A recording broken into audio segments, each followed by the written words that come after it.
है कि एक बार ठाकुर जी श्यामा सखी बन करके गए। नीचे लहंगा पहनो है, ऊपर चुनरी पहनी, बिल्कुल यहाँ तक पूरी चुनरी लगा ली है, हाथन में बढ़िया चूड़ी पहनी है, कानन में कुंडल पहने हैं, शुद्र घंटे का यशोदा मैया ने पहनाई, वहां में छोटी छोटी घंटी लग रही है, वह कौंधनी बना करके कमर में पहनी है, पामन में पाजेब पहनी। ठाकुर जी गए श्यामा सखी बन करके किशोरी जी के पास। श्यामा सखी कैसे? ठाकुर जी ये विचार करके गए, मैं जाके किशोरी जी के मन की देख के तो आऊं, ये मेरे सामने तो प्रिय प्रिय बोले, मोए मेरे बिना ही मोए मेरे बारे में कहा बोले, मैं एक बार सुन के तो आऊं। बरसाने में प्रवेश कियो, सबरी गोपी के आहा कैसी मनोहर चाल है, नेक सी गोपी कैसी मटक मटक के चल रही है। अरे सखी तू कौन की लाली है? ठाकुर जी तेज तो हैं बोले में, जो पूछे तू कौन की लाली, बोले तेरी हूं, भूल गई। अरे बड़ी चपड़ चपड़ बोला है।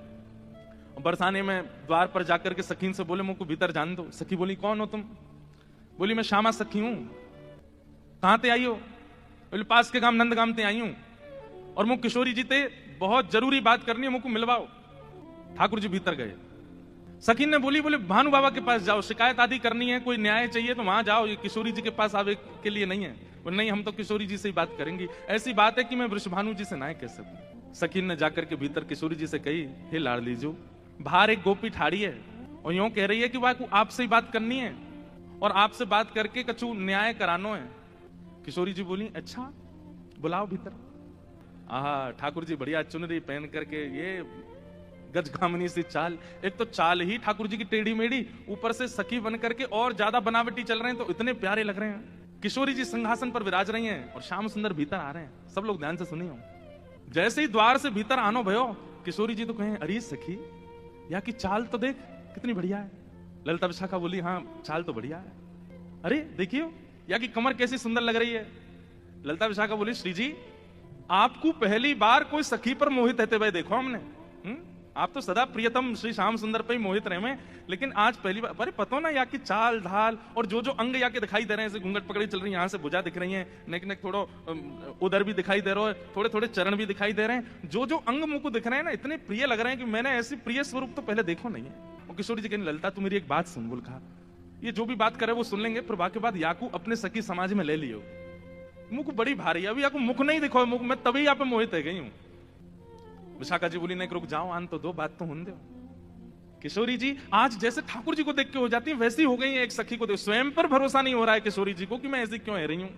ठाकुर जी आके सामने खड़े है गए, उन्हें एक बनावटी सी आवाज भी बना ली ठाकुर जी ने। किशोरी जी बोली कहो सखी कहा नाम है तुम्हारो? अजी मेरो नाम तो श्यामा सखी है। स्वर सुनते ही किशोरी जी के नेत्र बंद है गए। ललिता जी को हाथ पकड़ के कहें मुझको कहा हेरो है, या की चाल या के रूप रंग सब देख करके तुम या के स्वर में भी कछु आकर्षण है। ललिता जी बोली श्यामाजू ऐसे ना करो करें, अरे वो सखी है वापे आप मोहित काई को है। बोले ना पता ना या तुम्हें ना लग रहा आकर्षण, बोलना हमें तो ना लग रहा। किशोरी जी कह रही है अरे मैं अपने आपे तो बाहर जा रही हूँ, ये सखी कैसी है या कि स्वर कितने सुंदर। ठाकुर जी खड़े खड़े बोले अरे श्यामाजू मुंह को इतनी देर है गई खड़े खड़े, आप मेरो न्याय करोगी कि नहीं करोगी? किशोरी जी बोले अरे मैं तो ऐसे बहल गई, बताओ कहा बात है। बोली मैं आपसे आज न्याय की याचना कर भी आई हूं।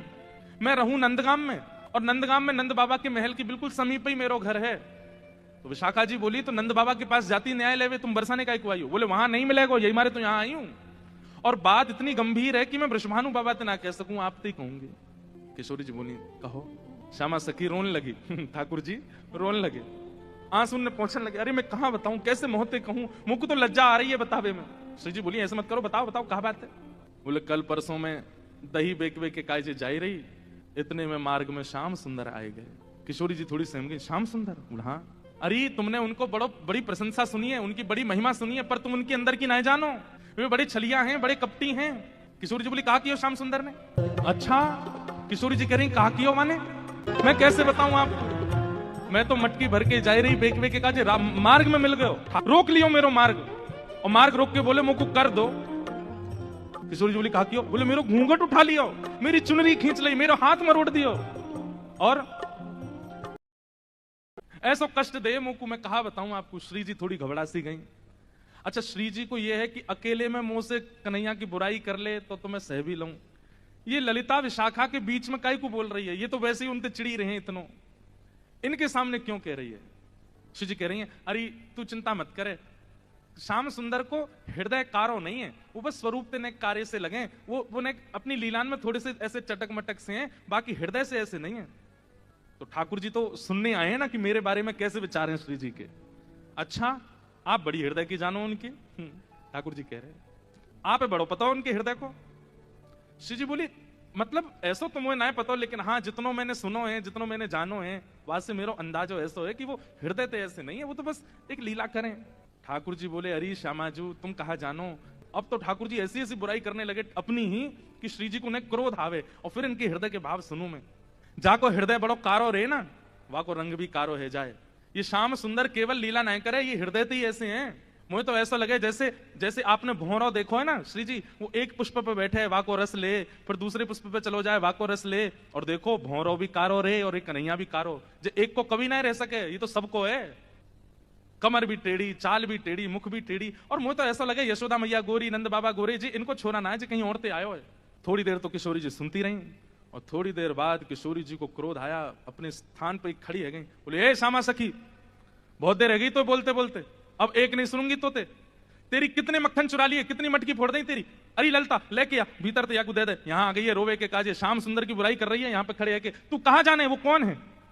अरे पूरा ब्रह्मांड उनकी भ्रगुटी पर नृत्य करे, वो अगर अपनी भौं उठा दें तो नूतन प्रलय हो जाएगा। अरे तुम ब्रजवासीन के प्रेम के काजे बेचारे यहाँ आए गए हैं, तुम तो नेक लीला कहा कर ली, शिकायत करवे आ गई वहां पे, और तू बड़ी श्याम वरण श्याम वरण श्याम वरण पे बहुत बोल रही कि जो हृदय को कारो वही स्वरूप ते कारो हुए। तू जाने कहा है वास्तव में तोए देखें लोग, मोए देखें लोग, और कोई भी दृष्टा बने या हमारे अपना स्वरूप छुपाए करके आए वे, यदि अपने वास्तविक रूप में प्रकट हो जाएं तो कोटि कोटि कंदर्प लुटावे लग जाएंगे, तो भी उनके रूप की उपमा नहीं कही जा सके। उनकी बुराई कर रही है मेरे सामने खड़े के, वो टेढ़े से रहे, वो ऐसे रहे, वैसे। तू जाने कहा है उनके बारे में। अरे इंद्रादि देवता थर थर कांपे जिनके मारे, वो यशोदा मैया और तुम सब ब्रज गोपीन के काजे सहज है गए, सरल है गए, प्रेम के अधीन है करके सब लीला कर रहे हैं, और उनकी शिकायत कर भी आ गई मेरे सामने। ठाकुर जी सुन के बड़े खुश है रहे मनी मन। जैसे श्री जी ने शांत है जाए, ठाकुर जी फिर एक कोई बात बोल दे, फिर श्री बिल्कुल मत बोलियो, एक शब्द नहीं सुनूंगी श्याम सुंदर के लिए। खंबायु अग्निम सलिलम महिम च ज्योतिम से सत्वानि दृशो द्रुमादीन सरित समुद्राम श हरे शरीरम यत्किंच भूतम प्रणमेत अनन्यम। ये पूरा ब्रह्मांड उनका स्वरूप है, उनके रोम में कोटि कोटि ब्रह्मांड लुढ़कते हैं। इस ब्रह्मांड पर कृपा करके, इस भूमि पर कृपा करके वो जन्म लेकर के नंद यशोदा के यहाँ आ गए, और तुम उनके महत्व को नहीं समझ रही हो। अरे कोई ऊंची पदवी पर बैठो भयो, जब प्रेम के अधीन है जाए तो वो अपनी पदवी छोड़ करके कई बार आपके संग बैठ के पान लगे, आपकी थाली में बैठ के भोजन करने लगे। कोई आपकी थाली में भोजन कर रहा हो या को मतलब वो आपसे प्रेम बहुत करे। अरे सखी तू जाने ना है श्याम सुंदर को, तो साक्षात परमात्मा है वो। यदि तुम्हारे संग ये लीला कर रहे हैं तो अपने भाग्य मनाओ, अपने सौभाग्य मनाओ। उनकी रूप कांति को मैं कहा वर्णन करूं, कोटि कोटि किशोरी जी वार दी जाए तो भी श्याम सुंदर की रूप की महिमा ना कही जा सके। हित सजनी से श्री किशोरी जी कहती हैं, मेरे सामने एक शब्द नहीं बोली उनके बारे में। श्यामा सखी बोली पहले तो मैंने संदेह में सुनी कि किशोरी जी को और हमारे नंद के लाला को कछु प्रेम संबंध है, पर आज तो मुझको ऐसा लग रहा हो वास्तव में है। किशोरी जी बोली नहीं नहीं ऐसी कोई बात नहीं है, ये तो सब तुमने ऐसी नहीं नहीं नहीं मुझको तो लग रही है ऐसा। आप इतनों कैसे जानो वाक्य के बारे में, इतनों कैसे मानो वाक्य के बारे में। किशोरी जी एक बात बताऊं, बोले हाँ। बोले मैं अकेली नहीं हूं शिकायत करने वाली, ऐसी अनेक बैठी हैं। आपको ऐसा लग रहा है कि श्याम सुंदर तो केवल लीला कर रहे हैं, पर इस वक्त यही समय श्याम सुंदर कोई और सखी के संग भी ऐसी क्रिया कर रहे होंगे, वहां को मार्ग रोक रहे होंगे, वहां के हाथ पकड़ रहे होंगे, वहां की चुनरी उड़ा रहे होंगे, वहां की मटकी फोड़ रहे होंगे, और ना विश्वास होवे। आपको अगर बहुत प्रेम है तो आप श्याम सुंदर को पुकार के देख लो, यदि वो आ जाएं तो मैं मान जाऊंगी। आमेंगे ही नहीं। ठाकुर जी कह रहे हैं मैं तो सामने ही खड़ा हूं, मैं कैसे आऊंगा। किशोरी जी से कह रहे हैं ललिता विशाखा भूल जाओ, बाकी सब बातें न भूल जाओ, आपको प्रेम है ना श्याम सुंदर से, तो मैं आपसे शर्त लगाए के कह रही हूं आप पुकारो, और यदि श्याम सुंदर आपके सामने आए गए तो जीवन भर आप दोनों की चाकरी करूंगी। ये श्यामा सखी को वचन है आपके लिए, बुलाए लो। किशोरी जी बोली देख मोते मत बोले, मैं जानू मुझको प्रबल विश्वास है कि श्याम सुंदर आ जाएंगे, मैं बस टेर लगाऊंगी और दौड़े दौड़े आवेंगे। श्यामा सखी बोली आज है जाए, बुलाए के देख लो आ जाए कि नहीं। किशोरी जी तुरंत नेत्र बंद करके बैठी और जैसे ही अपने प्रियतम का स्मरण किया है, और जब कह रही हैं कि हे श्याम सुंदर मैं तो आपकी दासी हूं, जबकि ये बात गलत है। ठाकुर जी दास मानते हैं अपने आप को किशोरी जी के चरणों का। जैसे ही नेत्र बंद किए हैं किशोरी जी ने और स्मरण करना प्रारंभ किया, कहां है श्याम सुंदर, कहां है मेरे प्राणनाथ, कहां है मेरे जीवन धन। तो किशोरी जी पूरे ब्रजमंडल में भ्रमण कर आई, लेकिन ठाकुर जी नहीं मिले। किशोरी जी बोली हाँ श्याम सुंदर गए कहां, आज मेरे प्राणनाथ गए कहां। और ध्यान लगा करके देखो, श्याम सुंदर किसी गिरी कुंज में तो नहीं बैठे, कहीं यमुना तट पे तो नहीं बैठे, कहीं दूर तो नहीं चले गए, दिख क्यों नहीं रहे हैं। और तभी किशोरी जी को ढूंढते ढूंढते ढूंढते दिखाई दियो बरसानो भवन। किशोरी जी कह रही है बरसानो भवन क्यों दिख रहा है? तभी किशोरी जी को दिखाई दियो अपनो ही निकुंज, ये मेरो निकुंज कहीं को दिखाई दे रहा है। अरे कहीं ऐसा तो नहीं श्याम सुंदर यहीं कहीं छुप करके बैठे हैं? और मन में ध्यान से देखो तो किशोरी जी को अपनो ही अंतःपुर दिखाई देने लगो। किशोरी जी बोली मेरे अंतःपुर में तो केवल ललिता है, विशाखा है, मैं हूं और श्यामा सखी। और ध्यान लगा करके देखो तो क्षुद्र घंटिका दिखाई देने लगी जो श्यामा सखी ने पहन रखी है। किशोरी जी बोली ये क्षुद्र घंटिका, ये तो मैंने अभी कहीं, अरे ये तो श्यामा सखी की कमर पे देखी। और जब और ध्यान लगा करके देखो तो घूंघट के भीतर कमल नैन मटक रहे हैं, इधर उधर आंख मटका रहे हैं। तुरंत किशोरी जी ने नेत्र खोल करके कही श्याम सुंदर आप तो सामने ही खड़े हो। और जैसे ये बात कही ललिता विशाखा दौड़ करके कहां है कहां है कहां, बोले यही श्यामा सखी, पकड़ो याकू। ठाकुर जी दौड़ने लगे वहां से, इतने में ही पकड़ ली। पाठ देखने के लिए यहाँ क्लिक करो और सब्सक्राइब करो। बोलो राधे राधे।